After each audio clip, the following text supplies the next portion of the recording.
माढा तालुक्यातील कुरडू येथील मुरुम उपसा प्रकरणात अनेक वेगवेगळे अँगल आणि व्हिडिओ सध्या सोशल मीडियावर व्हायरल होताना आपल्याला पाहायला मिळत आहेत।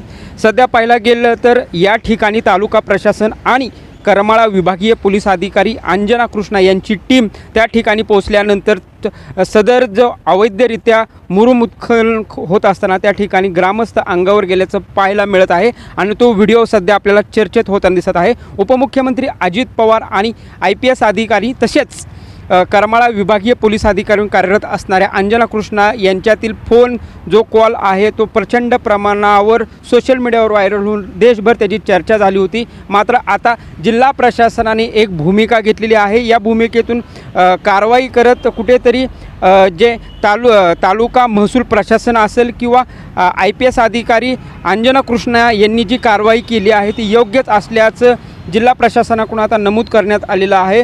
कुरडू गावात सुरू असलेला मुरुम उपसा बेकायदेशीर असल्याचं स्पष्ट केलेलं आहे। या ठिकाणी DYSP अंजना कृष्णा यांनी केलेली कारवाई योग्यच असल्याचं जिल्हा प्रशासनाकडून सांगण्यात आलेलं आहे। बेकायदा उत्खनन करणाऱ्या विरोधात गुन्हे दाखल करण्याच्या सूचनाही देण्यात आलेल्या आहे। असं असलं तरी माढा तहसीलांकडून कुरडू मुरुम उपसा प्रकरणात आता जो अहवाल आहे तो सोलापूर जिल्हाधिकारी कार्यालयाला सुपूर्द करण्यात आलेला आहे। त्यामुळे ते जे प्रकरण होतं ते मात्र उपमुख्यमंत्री अजित पवार यांना तिथली त्यांचे जे कार्यकर्ते आहेत बाबा जगताप किंवा इतर ग्रामस्थांनी तो कॉल करून दिलेला होता।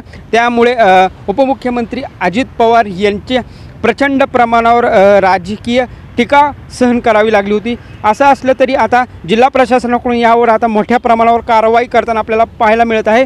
असं जिल्हा प्रशासनाकडून आता त्या प्रकरणी माढा जे कुरडू गावाचे जे सरपंच आणि ग्रामसेवक आहेत मुरुम उपसा प्रकरणी आता गुन्हे दाखल करण्यात आलेले आहे।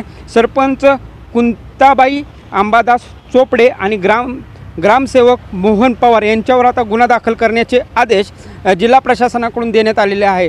त्यामुळे अंजना कृष्णा आणि महसूल तालुका प्रशासनाने जी कुरडू येथील जी अवैधरित्या मुरुम उपसा चालू होता तो बेकायदेशीर असल्याचा अहवाल जिल्हाधिकाऱ्यांना देण्यात आलेला आहे। त्यामुळे या अहवालातून आता स्पष्ट होते की उपमुख्यमंत्री अजित पवार यांना जो कॉल लावून देण्यात आला होता तो बेकायदेशीर मुरुम उपसा प्रकरणातील जे ग्रामस्थ आहेत त्यांच्याच समर्थनार्थ हा कॉल लावून देण्यात आला होता असंच म्हणावं लागेल। त्यामुळे अंजना कृष्णा यांनी जी कारवाई केली होती ते कायद्याला धरूनच होती आणि त्यांच्याकडे जी तक्रार प्राप्त झाली होती त्याच्या अनुषंगाने आणि माढा तालुका महसूल प्रशासन आहे त्या बाबतीत आता मोठ्या प्रमाणावर जिल्हा प्रशासन असेल किंवा जिल्हा पोलीस प्रशासन असेल यामध्ये मोठ्या प्रमाणावर कारवाई करताना आपल्याला या ठिकाणी दिसून येत आहे।